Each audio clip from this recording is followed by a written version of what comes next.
अब यहाँ पे फिर हमारे पास हो जाता है हमारा नेक्स्ट टॉपिक, होता है वेक्टर प्रोडक्ट।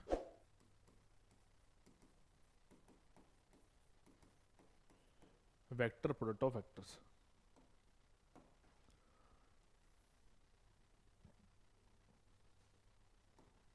वेक्टर प्रोडक्ट का मतलब है, या फिर इसको क्रॉस प्रोडक्ट भी कह सकते हैं, इसका मतलब है कि अगर मैं दो वेक्टर्स का मल्टीप्लिकेशन करता हूँ तो मुझे वापस से जो मिलेगा वो एक वेक्टर ही मिलेगा।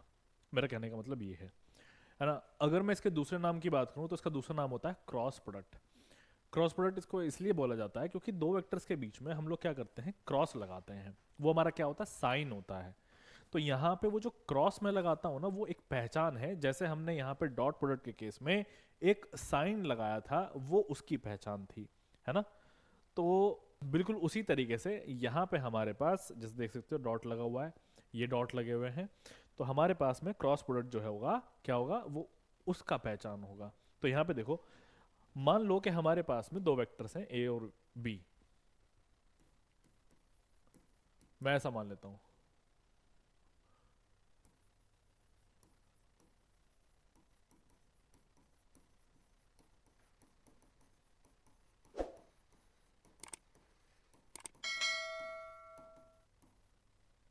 ऐसा मैं मान लेता हूँ कि मेरे पास में दो वेक्टर्स हैं, ए वेक्टर और बी वेक्टर, है ना।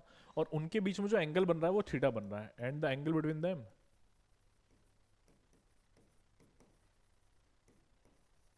एंड द एंगल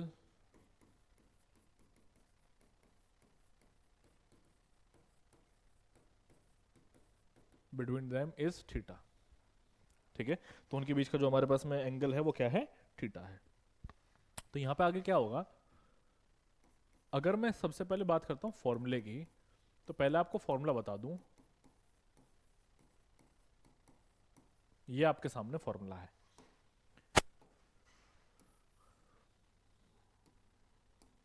अब इस फॉर्मूले में कौन सी चीज़ क्या है वो देखो एक बार। हमारा यहाँ पे ए वेक्टर बी वेक्टर तो आपके सामने है, जैसे मैंने आपको बताया कि दो वेक्टर्स मैंने मान लिए, ए वेक्टर और बी वेक्टर, ये तो वो हैं। क्रॉस मैंने इनके बीच में लगाया हुआ है, क्रॉस का मतलब हो गया ये क्या है, पहचान है उसकी। अब अगर मैं आगे देखता हूँ तो यहाँ पे जो ए बी लिखा है, ये ए बी क्या है मेरे पास में, मेरे मैग्नीट्यूड्स हैं। ए और बी मैग्नीट्यूड्स हैं किसके, ए वेक्टर और बी वेक्टर के। उसी तरीके से अगर मैं बात करता हूँ यहाँ पे थीटा, तो ये क्या हो गया, इन दोनों के बीच का एंगल हो गया है क्या, थीटा। वहीं अगर मैं बात करता हूँ हमारे पास यहाँ पे ये जो आप देख रहे हो एन कैप, इस एन कैप का मतलब क्या है। कैप से तो आप समझते हो ना, अभी थोड़ी देर पहले मैंने आपको बताया था कैप के बारे में, यूनिट वेक्टर्स के बारे में, यानी कि जो हमारे इकाई सदिश थे उनके बारे में बताया था। तो यहाँ पे एन कैप का मतलब है कि ये एक यूनिट वेक्टर होगा, लेकिन किस तरह का वेक्टर होगा, अब हमें उसको समझना है। तो यहाँ पे देखिए, पहले इनके बारे में सारी चीजें लिख देते हैं। Where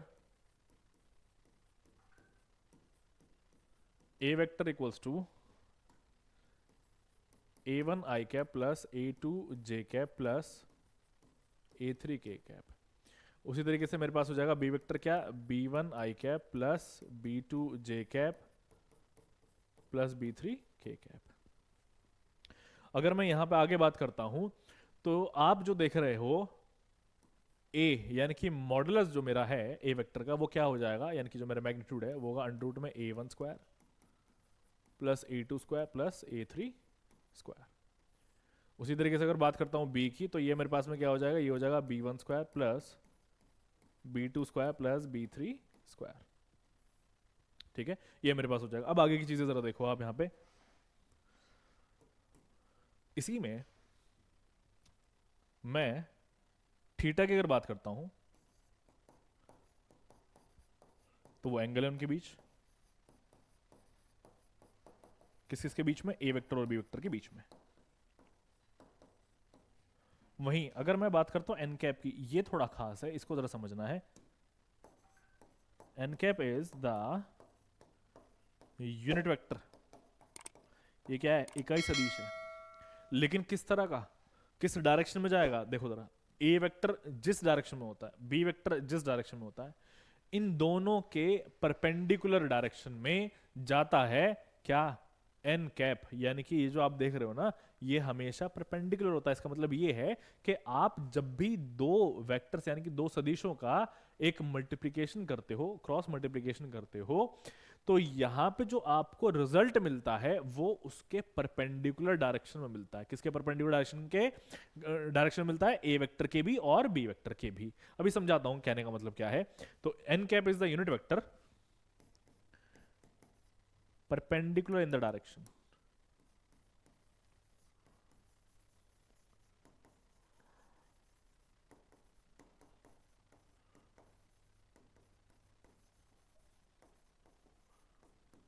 perpendicular in the direction of A vector and B vector. ये हमारे पास हो जाएगा। तो n cap is the unit vector perpendicular in the direction of A vector and B vector. अब इसको समझो, ये एन कैप का मतलब क्या है। देखो जरा, अगर मैं यहां पे एन कैप लिख रहा हूं तो सबसे पहली बात तो ये यूनिट वेक्टर है, और दूसरी बात परपेंडिकुलर है। किसके परपेंडिकुलर है? यानी कि 90 का कोण बना रहा है। किस किस के साथ? ए वेक्टर के साथ भी बना रहा है और बी वेक्टर के साथ भी बना रहा है। तो इसका मतलब ये है कि अगर मैं ए वेक्टर को मान लेता हूं, चलो क्या है, ये मेरा एक्स डायरेक्शन है, मैंने आई कैप इसको मान लिया है। लो, क्या ये एक्स डायरेक्शन है। उसी तरीके से मैं मान लेता हूं कि बी वेक्टर जो है मेरे पास में क्या है, जे कैप है, यानी कि मेरा वाई डायरेक्शन है। अगर मैं इसको ऐसा मान लेता हूं तो यहां पे जो मेरा ये एन कैप होगा, ये क्या होगा, आई और जे दोनों के दोनों क्या है, एक्स और वाई डायरेक्शन है ना। यहां पे देखते रहो,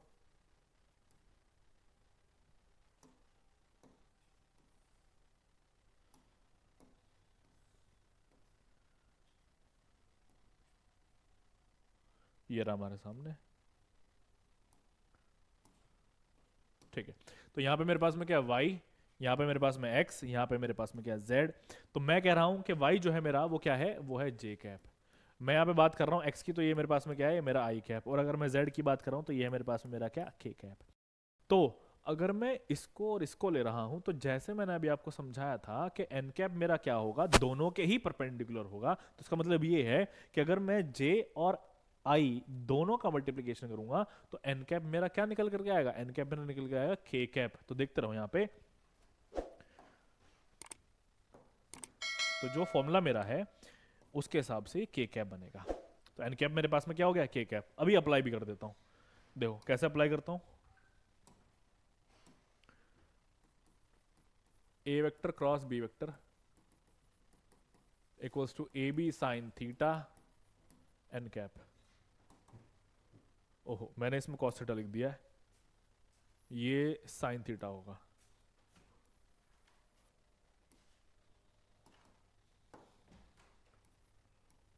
ये होगा साइन थीटा, ठीक है। अब यहां पे देखो, अब इसमें मैं आई कैप ले रहा हूं, क्रॉस प्रोडक्ट कर रहा हूं जे कैप। तो यहां पे मैग्नीट्यूड क्या होंगे, 1 और 1 हो जाएंगे, है ना। यहाँ पे साइन, इनके बीच में जो मेरे पास एंगल है आई और जे के बीच में कितना, 90 डिग्री है। तो यहाँ पे मैं लिखूंगा 90 डिग्री। तो एन कैप जो आप देख रहे हो, ये पता है मेरे पास में क्या आएगा, ये आएगा एन कैप मेरा क्या, के कैप, है ना। क्यों? क्योंकि ये सारा का सारा तो 1 हो चुका है। तो जो एन कैप है ये मेरे पास में आएगा निकल करके के कैप। तो इसका मतलब आई कैप क्रॉस जे कैप अगर मैं करूंगा तो के कैप मेरे पास में आएगा, ठीक है। अब एक बात मैं आपको इसमें और समझा देता हूं। अगर आप लिख रहे हो A vector cross B vector equals to A B sine theta N cap, तो ये तो फॉर्मूला है हमारे पास। मान लो मैं कहीं पे उल्टा कर देता हूं, यानी कि B vector cross A vector कर देता हूं, तो फिर यहां पे आएगा minus A B sine theta N cap. ये हमेशा याद रखिएगा। अगर मैं इनको बदल दे रहा हूं तो यहां पे जो डायरेक्शन यानी कि दिशा होगी वो भी क्या होगी, बदल जाएगी, ठीक है। तो इसका मतलब ये है, ये समझ करके चलिएगा। अच्छा, अब इसी में आगे देख लेते हैं हम। आगे फिर हमारे पास में यहां पे क्या है, आगे है मेरे पास, जैसे मैंने ये वाला फॉर्मूला यहाँ पे बनाया हुआ है वैसे ही बाकी के फॉर्मूले भी मैं बना दूंगा। अब बाकी के फॉर्मूले मेरे पास यहाँ पे कैसे बनेंगे, जैसे मैंने ये वाला बनाया है, तो हमारे पास तो होते 3 ही है, फिक्स्ड है हमारे पास। 3 क्या फिक्स्ड है हमारे पास, एक है आई कैप, एक है हमारे पास जे कैप और एक है हमारे पास में के कैप। तो ये 3 हमारे पास से फिक्स्ड होते हैं। हमें इन तीनों का ही इस्तेमाल करना होता है जैसे भी करना है।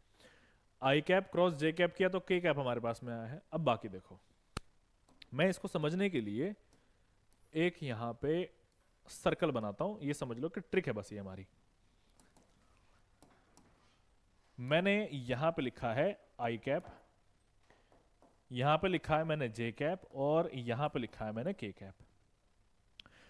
इस आई कैप को मैंने नंबर दिया है 1, जे कैप को मैंने नंबर दिया है 2, और इस के कैप को मैंने नंबर दिया है यहाँ पे 3। तो मैंने ये नंबरिंग भी कर दी, ठीक है, आई जे के, तो मैंने नंबरिंग यहाँ पे जो है वो कर दी है। अब यहाँ पे क्या होता है, मैं अपना एक डायरेक्शन ले रहा हूँ, यानी कि दिशा ले रहा हूँ, और ये मैंने ली है क्या, क्लॉकवाइज, यानी कि जैसे हमारी घड़ियाँ चलती हैं वैसे ही हमने जो है इसको लिया है। अब जो आप ये देख रहे हो, इसको, इस वाली दिशा को, यानी कि इस वाले डायरेक्शन को मैं लेता हूँ पॉजिटिव, है ना।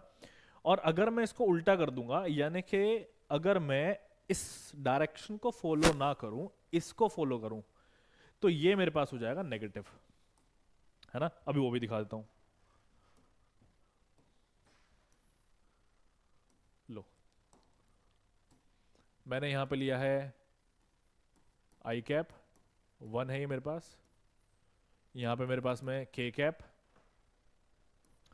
ये मेरे पास 3, और यहाँ पे मेरे पास में जे कैप, ये है मेरे पास में 2। अच्छा, अब मैं क्या कर रहा हूँ, मैं अपोजिट डायरेक्शन में लेकर के चल रहा हूँ, यानी कि इस तरीके से इसको लेकर के जो है चल रहा हूँ। तो ये क्या हो गया, ये हो गया एंटी क्लॉकवाइज। और ये वाले को मैं क्या लूंगा, नेगेटिव लूंगा, है ना। अब देखते रहो, जैसे मैंने अभी आपको समझाया था, आई कैप क्रॉस जे कैप किसके बराबर आ रहा है, के कैप के बराबर आ रहा है, ये बताया था ना। तो यहां पे जरा ध्यान से देखो, इसमें मैं इस डायरेक्शन में चल रहा हूं, ये मैंने पॉजिटिव लिया है, पहले आई है, शुरुआत कहां से हुई है, आई से हुई है। मैंने लिखा है I cap cross J cap equals to K cap. अब मुझे कैसे पता चलेगा के कैप ही आएगा, देखो जरा, वही तरीका बता रहा हूं। आई से शुरुआत करी है तो जे आएगा, जे के बाद में के आएगा, अगर मैं इस डायरेक्शन में चल रहा हूं। अगर मैं चलता ऐसे, और अगर मैं आई से शुरुआत करता तो फिर के आता, के बाद में जे आता, लेकिन वो नेगेटिव में आता, है ना। नेगेटिव में क्यों आता, क्योंकि देखो मैंने साइन आपको बताया कि अगर क्लॉक के हिसाब से चल रहा हूं मैं, तो ये क्या मेरे पास में पॉजिटिव, है ना। तो यहां पे मेरे पास में इसी तरीके से सारे के सारे जो है वो आ जाएंगे। तो I cap cross J cap equals to K cap, वैसे फिर हो जाएगा मेरे पास J cap cross K cap equals to I cap. मैंने इसको बना दिया क्लॉकवाइज, और ये मेरे पास में हो गया पॉजिटिव, यानी कि आई जे के बाद के आएगा। अब जे से शुरुआत कर रहा हूँ तो जे के बाद के आएगा, वो मैं कर चुका हूँ, फिर आएगा आई। अब के से शुरुआत कर रहा हूँ तो के बाद क्या आएगा, आई, और उसके बाद में फिर मेरे पास में क्या आएगा, जे कैप। तो ये 3 चीज मेरे पास में आ चुकी हैं। अब अगर मैं इन्हीं को अपोजिट करूं, यानी कि जस्ट उल्टा कर दूं, तो देखो क्या होगा। अब यहां पे आओ, आई क्रॉस जे है, जे से शुरुआत करते हैं, जे के बाद क्या आ रहा है, आई के बाद क्या आएगा, के, नेगेटिव आएगा। तो यहाँ पे क्या आएगा, जे क्रॉस आई नेगेटिव ऑफ के कैप। वैसे यहाँ पे मेरे पास में के से शुरुआत कर रहा हूँ तो के बाद क्या आएगा, जे के बाद में क्या आएगा, आई। तो यहाँ पे क्या हो जाएगा मेरे पास में, k cap cross J cap equals to minus में आई कैप। वैसे फिर मेरे पास में होगा यहाँ पे क्या, आई कैप, जो आप ये देख रहे हो, फिर इसके बाद में क्या होगा मेरे पास, के कैप, एंड देन क्या हो जाएगा यहाँ पे माइनस में जे कैप। तो आई कैप इंटू के कैप इक्वल्स टू माइनस में जे कैप। लो, जस्ट अपोजिट है ये सारे, इसके एकदम अपोजिट, ठीक है। अब जो हमने ये फॉर्मूला लिया था, अब इसका इस्तेमाल करते हैं। ये वैल्यूज काम की हैं, एग्जाम में डायरेक्टली पूछेगा। अब मैं क्या कर रहा हूं, मैं मान लेता हूं कि मेरे पास में ए वेक्टर जो है वो है a1 आई कैप प्लस a2 जे कैप प्लस a3 के कैप। उसी तरह मैं मान लेता हूं कि बी वेक्टर जो है मेरे पास वो है b1 आई कैप प्लस b2 जे कैप प्लस b3 के कैप। मैंने ऐसे जो है यहाँ पे मान लिया है। मैं इनका क्रॉस प्रोडक्ट करने वाला हूं,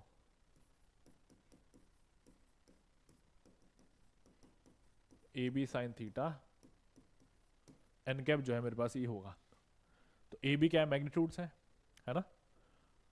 अब डायरेक्ट ट्रिक बताता हूं, अगर आपको ये राइट वाला ना दिया जाए, आपको सिर्फ 2 वेक्टर्स दिए जाए और कहें कि डॉट प्रोडक्ट बताओ, तो वो मैंने सीख लिया। क्रॉस प्रोडक्ट बताओ, तो अब वो मैं सिखाने वाला हूं। अगर मान लो राइट साइड वाला पार्ट देता है, यानी कि ए बी मैग्नीट्यूड्स आपको देता है, एंगल देता है, तो एन कैप भी देगा ही देगा, तो इसको आप जो है वो आराम से सॉल्व कर सकते हो। अगर ये चीज़ देता है तो आसान हो गया, अगर नहीं देता है तो फिर इसके थ्रू समझ लो कि इसको अब करना कैसे है। तो यहाँ पे क्या है ना, जो हमने ये ट्रिक ली थी अभी, इसी का इस्तेमाल दोबारा करेंगे। यहाँ पे क्या है, 1 2 3, ये चीज़ चल रही है ना ऐसे क्लॉकवाइज। यानी कि अगर मैं 1 से शुरुआत करूंगा तो 2 आएगा, 2 के बाद क्या आएगा 3। अगर मैं 2 से शुरुआत करूंगा तो फिर क्या आएगा, 2 के बाद 3, फिर आएगा 1। और अगर मैं 3 से शुरुआत करूंगा तो 3 के बाद आएगा 1, 1 के बाद आएगा 2। तो मैं यहाँ पे यही करता हूँ। अब देखो, तो मैं सबसे पहले क्या लिखूंगा, यहाँ पे लिखूंगा 1 ब्रैकेट लगा दो, फिर लिखूंगा प्लस, लिखूंगा 2 ब्रैकेट लगा दो, फिर लिखूंगा प्लस, फिर लिखूंगा 3 ब्रैकेट लगा दो। ये मैं जो यहाँ पे कर रहा हूँ, ये कर रहा हूँ ए वेक्टर क्रॉस बी वेक्टर के लिए। डायरेक्ट ट्रिक समझते हैं। अब देखो, जैसे मैंने आपको बताया, एक के बाद क्या आना है, 2 और फिर 3। तो यहाँ पे मैंने लिखा 2, यहाँ पे लिखा मैंने 3। जो यहाँ लिखते हो वो यहाँ पे एकदम उल्टा कर दो, यानी कि 3 कर दो, 2 कर दो। 2 लिखा है तो 2 के बाद क्या आएगा, 3 आएगा, फिर आएगा 1। तो ऐसे लिखा, जो यहाँ लिखोगे वो यहाँ पे उल्टा कर दो। 3 है, 3 के बाद क्या आएगा, 1 आएगा, फिर आएगा 2। अब जो यहाँ लिखोगे उसको यहाँ पे उल्टा कर दो। ये हो गया। अब आगे क्या करना है वो देखो, अगर आप ए क्रॉस बी कर रहे हो तो चूंकि ए पहले आ रहा है इसीलिए आप यहां पे भी ए ही पहले लोगे, फिर लोगे बी, फिर लगाओगे माइनस। अब जो आपने यहां लिखा है वो उल्टा कर दो यहाँ पे, या फिर आप इसको ऐसे भी रहने दे सकते हो, यानी कि ए बी ऐसे। ऐसी जो आपने यहाँ पे करा है, यहाँ पे हो जाएगा क्या, ए बी, यहाँ पे हो जाएगा माइनस, यहाँ पे हो जाएगा ए बी, यहाँ पे होगा ए बी, यहाँ पे होगा माइनस, यहाँ पे होगा ए बी। तो इसका मतलब क्या हुआ, अब 1 मैंने किसके लिए लिया था, आई कैप के लिए लिया था। 2 मैंने किसके लिए लिया था, जे कैप के लिए लिया था। 3 मैंने किसके लिए लिया था, के कैप के लिए लिया था। तो हमारे पास मल्टीप्लिकेशन का फॉर्मूला बन चुका है, वो क्या है, आई कैप। यहाँ पे क्या होगा मेरे पास, A2B3 माइनस A3B2 प्लस जे कैप। यहाँ पे मेरे पास क्या हो चुका है, ये हो गया A3B1 माइनस के A1B3, ये देख लो आप, प्लस के कैप। ये मेरे पास में क्या हो गया यहाँ पे, ये हो गया है A1B2 माइनस के A2B1। ये जो आप देख रहे हो ये मेरे पास में मल्टीप्लिकेशन के लिए फॉर्मूला बन चुका है। किसकी मल्टीप्लिकेशन, ए और बी की, और कौन से वाली, क्रॉस मल्टीप्लिकेशन। लो, अब एक बात बता दूं, अगर मैं B vector cross A vector कर रहा होता, तो जैसे मैंने यहाँ पे पहले ए लिखा है और फिर लिखा है बी, अगर मैं B vector cross A vector कर रहा होता तो फिर पहले बी आता फिर आता ए, ऐसे यहाँ पे बी आता फिर आता ए, फिर पहले बी आता फिर ए बी ए ऐसे हो जाता। ठीक है, तो इतना जो है हमें यहाँ पे करना है। ठीक है, तो हमने यहाँ पे अपना डॉट प्रोडक्ट भी समझ लिया, क्रॉस प्रोडक्ट जो है वो हमने यहाँ पे समझ लिया। एक छोटा सा सवाल जो है वो ले लेते हैं और उसके बाद में इस लेक्चर को करते हैं हम यहीं पे ख़त्म, क्योंकि हम लोग अपने जो भी वेक्टर प्रोडक्ट्स हैं वो भी हम लोगों ने अच्छे से पढ़ लिए हैं। तो मैं यहाँ पे एक क्वेश्चन ले लेता हूँ। ए वेक्टर मान लेते हैं 2 आई कैप प्लस 2 जे कैप प्लस 2 के कैप। उसी तरीके से मैं यहाँ पे बी वेक्टर मान लेता हूँ 3 आई कैप प्लस 4 जे कैप प्लस 5 के कैप।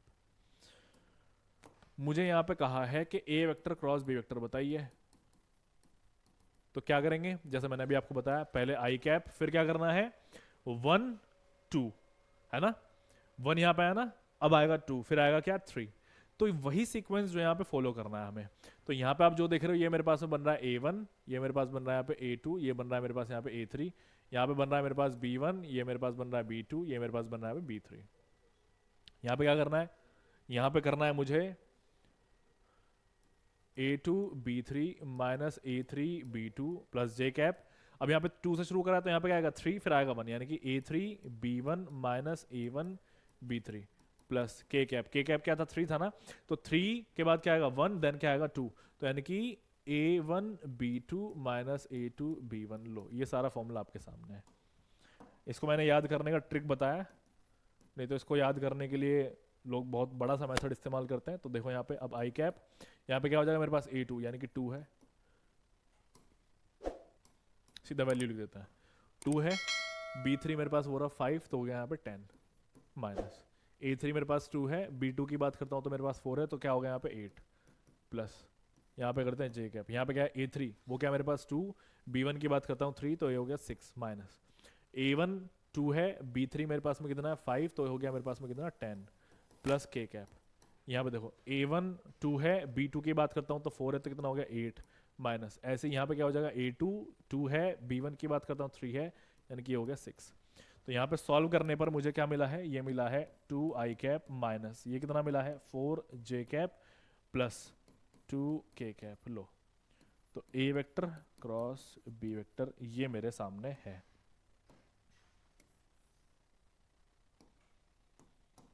लो, ये आ चुका है मेरा आंसर यहाँ पे। ठीक है, तो हमने यहाँ पे क्या समझ लिया है, क्रॉस प्रोडक्ट भी अच्छे से समझ लिया, यानी कि हमारा वेक्टर प्रोडक्ट जो है वो भी हमने यहाँ पे कंप्लीट कर लिया है। चलो, तो इसी के साथ इस वाले लेक्चर को करते हैं हम यहीं पे एंड। मिलते हैं आप लोगों से अगली क्लास में। Thank you so much.